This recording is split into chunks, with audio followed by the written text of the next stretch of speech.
আমি যদি আর কোনোদিন বলতে নাও পারি, এই একবারই বলবো, এতটা সুন্দর জীবন নষ্ট করে দিও না ভাই, এতটা সুন্দর জীবন নষ্ট করে দিও না ভাই, মেহেরবানি করে বরবাদ হইও না, চরিত্রহীন হইও না। কোরআনুল কারীমের মধ্যে আছে, আল্লাহ তাআলা বলেন, নারীর সাথে অবৈধ সম্পর্ক স্থাপনকারী ব্যভিচারী, এই জিনাখোর, আল্লাহর কসম আল্লাহ বলছে, ইউদাআফ লাহুল আযাবু ইয়াউমাল কিয়ামাহ।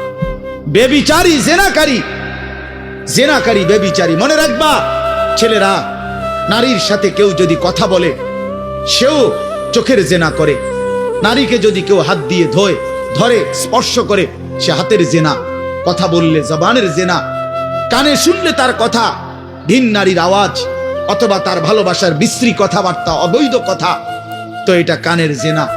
তার সাথে পায়ে হেঁটে এগিয়ে গেলে পায়ের জেনা, অন্তর দিয়ে